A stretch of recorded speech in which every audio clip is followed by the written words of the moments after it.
Familia, buenas noches. Qué bendición poder compartir contigo nuevamente en este espacio y sí en casa. Un tiempo que Dios nos ha regalado para crecer juntos en la palabra del Señor, para que nuestra vida sea transformada a través de su palabra. Así que quiero invitarte para que dispongas tu corazón, para que dispongas tu mente, para recibir lo que el Señor hoy tiene para nosotros. Quiero entonces que allí donde estás puedas cerrar tus ojos y juntos podamos presentar este tiempo delante del Señor. Padre, yo te doy gracias en esta noche, gracias por tu palabra. Te pido, Espíritu Santo, que seas tú en medio de nosotros hoy, que todo lo que tú tienes para nosotros podamos recibirlo, que seas tu Espíritu Santo preparando nuestro corazón para que este sea buena tierra en donde la semilla de tu palabra pueda dar fruto abundante.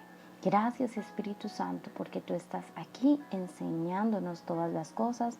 En el nombre de Jesús, amén y amén. Familia, hoy estaremos estudiando el Salmo 51 y haré una breve introducción contándoles un poco el contexto en el que este salmo fue escrito.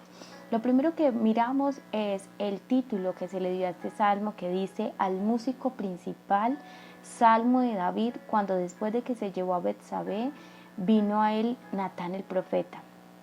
Y por supuesto, esta es una de las grandes referencias a la gran mancha de pecado en la vida de David. Y en esta noche no es nuestra intención entrar en los detalles de este pecado. Sin embargo, es suficiente decir que cuando David comete este pecado ha quebrantado 2 de los 10 mandamientos que el Señor había dado en su palabra. El séptimo, que dice: no cometerás adulterio, y el sexto, que dice: no matarás, el cual David lo quebrantó cuando puso a Urías el heteo en frente de batalla para que muriera. Después de este terrible incidente, podemos notar en la palabra que David no hizo ni dijo nada. Ambos incidentes, tanto el adulterio como el homicidio, eran considerados normales y habituales en Egipto, en Babilonia, en Edom, en Moab. Lo que David había hecho era realmente una práctica común y más o menos aceptada en su época. Por ello, al compararle con los demás, no parecía tan malo, pero para Dios era un pecado sumamente grave. A primera vista también podemos mirar como si David se hubiera salido con la suya, pero tenemos que aclarar que aún David, siendo un siervo de Dios y alguien escogido por Dios, no podría evitar las consecuencias que su pecado traería. La realidad fue también que durante el periodo en que David permaneció en silencio sin confesar su pecado, fue un hombre sumamente atormentado. En el Salmo 32, capítulo 3, lo expresó de esta manera: mientras callé, se envejecieron mis huesos, y en mi gemir todo el día. Y en el versículo 4, David dice: porque de día y de noche se agravó sobre mí tu mano, se volvió mi verdor en sequedad de verano. Y estas palabras lo que nos muestran, familia, es que nos describen cuáles eran los sentimientos de David durante ese periodo en su vida en donde no confesó su pecado. Así que en esta situación Dios levanta a un profeta llamado Natán, quien en segundo libro de Samuel, capítulo 12, versículos 1 al 6, se va entonces a referir al rey de Israel, a David, a través de una pequeña parábola, con el ánimo entonces de que él pudiera reconocer su pecado. Y es precisamente leyendo esa historia, que lo puedes hacer en tu casa, que llegamos a uno de los momentos más dramáticos de la Biblia, pues nos va a mostrar cómo este gran profeta Natán fue uno de los hombres más valientes de la Biblia, pues señaló con su dedo el pecado del propio rey de Israel, diciendo: tú eres ese hombre. Habiendo dicho esto Natán, había 3 opciones que David podía tener frente a lo que Natán le estaba diciendo. La primera era negar la acusación. David también pudo haber hecho otra cosa: señalar a Natán con su cetro sin pronunciar ninguna sola palabra, y sus soldados lo habrían sacado de ese lugar y ejecutado sumariamente. No habría necesitado decir nada ni dar explicaciones a nadie. Pero había otra tercera alternativa, y era admitir la acusación. Y eso fue lo que David hizo. Él confesó su pecado. Ahora, recordemos que David no era cualquier hombre. David era el rey en ese momento. Y un rey no podía cometer ningún error porque él debía estar por encima de todo reproche. Nadie podría señalarle con el dedo porque él era la máxima autoridad. Sin embargo, Natán lo hizo. Y lo interesante de esto es que se convirtió en una oportunidad para que David confesara su pecado. En segundo libro de Samuel, capítulo 12, de los versículos 10 al 14, lo puedes continuar leyendo en tu casa. Natán no solamente señala el pecado de David, sino que también le va a contar las consecuencias que vienen a causa de ese pecado que él había cometido. Y entonces, familia, este es el antecedente del Salmo 51, porque después de este incidente, David se retira a la privacidad de sus habitaciones e hizo entonces la confesión de este salmo que ha quedado registrado. Todos los grandes siervos de Dios, familia, han confesado su pecado ante Dios. Y este salmo es una de las más importantes confesiones que está o que se ha escrito en la Biblia.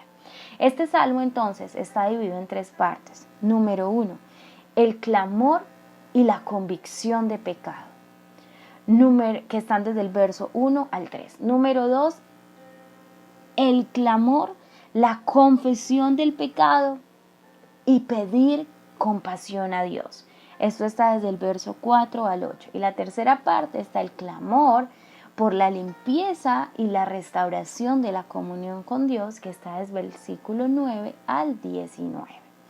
Comencemos entonces leyendo la primera parte. David decía: ten piedad de mí, oh Dios, conforme a tu misericordia, conforme a la multitud de tus piedades, borra mis rebeliones, lávame más y más de mi maldad y límpiame de mi pecado, porque yo reconozco mis rebeliones y mi pecado está siempre delante de mí.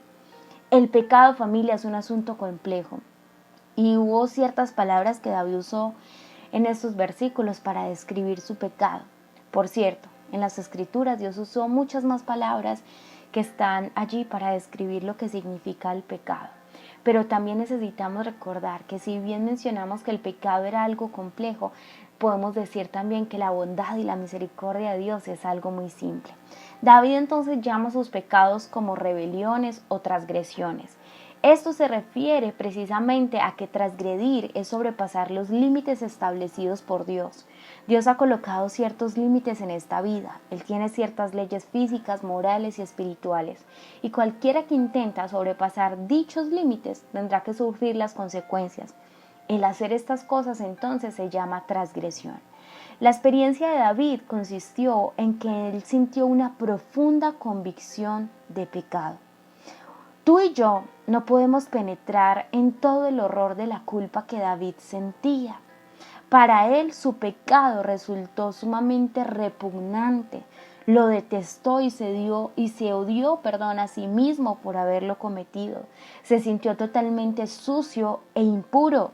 Su conciencia se sintió indignada, su alma se llenó de angustia todo el tiempo. Tenía sobre él el dedo acusador y señalador. Así que lo que David está sintiendo en esta parte del Salmo es un clamor, es: Señor, estoy dentro de mí sintiendo esa convicción de pecado. Porque lo que la gente entiende como conciencia, la Biblia lo llama como convicción de pecado. David había actuado mal y no había explicación alguna que pudiera dar. Y por eso en el versículo 3 dice: porque yo reconozco mis rebeliones y mi pecado está siempre delante de mí. Aquí vemos a David reconociendo que había actuado con maldad. Ahora, en la segunda división vamos a ver cómo David confiesa su pecado y pide la misericordia de Dios. Contra ti solo he pecado, he hecho lo malo delante de tus ojos, para que seas reconocido justo en tu palabra y tenido por puro en todo juicio. David, familia, había pecado contra Betsabé y contra su marido Urías. También había pecado en contra de su familia, porque David en ese tiempo tenía familia. También pudo haber pecado contra la sociedad, contra Jerusalén, y por supuesto también pecó contra su nación, de la cual era rey. Él había quebrantado los mandamientos de Dios. Pero familia, hay algo que no podemos ignorar, y es que al final el pecado siempre se dirige en contra de Dios. Cuando pecamos, Dios es el primer dañado, el primer dolido, el primer traicionado. Hoy vemos que Betsabé y Urías no están ya, la sociedad de aquella época ha desaparecido y la nación en realidad ya no está gobernada hoy en día por la línea real de David. Pero aquel pecado, familia, aún permanece en las Sagradas Escrituras contra Dios mismo. Por más de 3000 años los enemigos de Dios han estado señalando con su dedo acusador la palabra de Dios e ironizando sobre el hecho de que la Biblia nos dice que David era un hombre que gozaba del agrado de Dios y en quien Dios se complacía. Por ello afirmamos que cuando alguien quebranta el mandamiento de Dios, está despreciando a Dios. Y todo pecado, familia, se dirige siempre contra Dios. El pecado siempre es contra Dios. No interesa qué clase de pecado sea, siempre es contra Él. Y así se cumplieron entonces las consecuencias de su pecado. Hasta el día de su muerte David pagó por su pecado, pues no solo murió aquel niño que nació del adulterio, sino que también su hijo Absalón murió en batalla y David tuvo que asumir las consecuencias de su pecado. Porque familia, debemos saber que todo pecado trae su consecuencia. Ahora, David dice, en maldad he sido formado y en pecado me concibió mi madre. David, como cada uno de nosotros, llegó al mundo con una naturaleza pecaminosa. El apóstol Pablo reconoció en Gálatas 1 y dijo, hermanos, si alguno es sorprendido en alguna falta, dice, ustedes que son espirituales, restáurenle con un espíritu de mansedumbre, no sea que ustedes también sean tentados. Y en Proverbios 30:12 nos dice que hay una generación limpia en su propia opinión. Hay gente, familia, que todavía piensa que su vida está bien porque no tienen sensibilidad al pecado. Son como aquel hombre cerca del Polo Norte que al sentir cada vez más frío continúa sentado cómodamente, aparentemente descansado, pero que aquellos que están a su alrededor están viendo que realmente lo que está ocurriendo es que está quedando congelado. Así, aquí en el Salmo 51 nos dice que David fue a la raíz del problema. Él confesó que tenía una naturaleza pecaminosa y continuó diciendo, Señor, tú amas la verdad en lo íntimo y en lo secreto me has hecho comprender sabiduría. Familia, Dios no está interesado en lo que somos superficialmente. Podemos tener mucha apariencia, pero a Dios le interesa lo que hay en nuestro corazón. Lo que David deseaba era amar a Dios desde la verdad, desde su interior. Y David dice, purifícame con hisopo y seré limpio, lávame y seré más blanco que la nieve. David confesó su pecado y fue perdonado precisamente porque confesó su pecado. Y nos preguntamos, ¿cómo pudo Dios perdonarlo? Porque Dios se había revelado a sí mismo. Dios se reveló a Israel. Nos preguntamos entonces, ¿cómo quita el pecado Dios? Bien, aquí tenemos el que perdona la maldad. Números 14:18 dice, el Señor es tardo para la ira y grande en misericordia, perdona la iniquidad y la rebelión, aunque de ningún modo tendrá inocente al culpable. Y aquí tenemos, familia, dos verdades contradictorias. Él es el que perdona la maldad, pero tampoco dejará inocente al culpable. Todos tenemos, familia, que ir a la cruz. Tenemos que encontrar en Jesús el perdón de nuestros pecados. En la cruz el Señor dijo, Padre, perdónalos. ¿Cómo podía Él perdonarlos? ¿Cómo puede extender su misericordia a millones de personas? ¿Cómo puede perdonar tanta maldad? ¿Cómo pudo perdonar a David? ¿Y cómo puede perdonarnos a usted y a mí? Es que, como dijo Pablo en Efesios 1:7, que mediante su sangre tenemos redención por nuestros pecados, conforme a las riquezas de su gracia. Y esto es algo hermoso, familia. No importa cuán grande haya sido nuestro pecado, en Dios encontramos perdón. A través de la obra de Cristo en la cruz, nuestro pecado ha sido perdonado. Eso es algo hermoso. Ahora, David dice, esconde de tu rostro de mis pecados y borra todas mis maldades. Crea en mí un corazón limpio y renueva un espíritu recto delante de mí. No me eches delante de ti, no quites delante de mí tu Santo Espíritu. Devuélveme el gozo de tu salvación y espíritu noble me sustente. Sabes, David no perdió su salvación, pero había perdido la alegría de su salvación. Él quería restaurar su compañerismo con Dios, así como el hijo pródigo una vez quiso restaurar la relación con el Padre. David no estaba diciendo que el espíritu le había sido quitado, porque recuerda, familia, el Espíritu no nos será quitado, fuimos sellados, pero el Espíritu Santo se contrista cada vez que tú y yo pecamos. Ahora, el texto termina diciendo, entonces enseñaré a los transgresores tu camino y a los pecadores que se conviertan a ti. Señor, abre mis labios y publicaré en mi boca tu alabanza. Entonces te agradarán los sacrificios de justicia, el holocausto y ofrenda del todo quemada. Entonces se ofrecerán becerros sobre su altar. Sabes, familia, David no solo quería alabar a Dios, él quería de ahí en adelante agradar a Dios con su vida. Quiero preguntarte en esta noche para finalizar, ¿cuál es la medida de su amor? Quizás tengas que ver con la valoración que haga de sus pecados. ¿Ha confesado usted a Dios sus pecados? ¿Cuándo fue la última vez que te lamentaste por haber pecado? Que tal vez ese pecado te llevó a tomar decisiones equivocadas.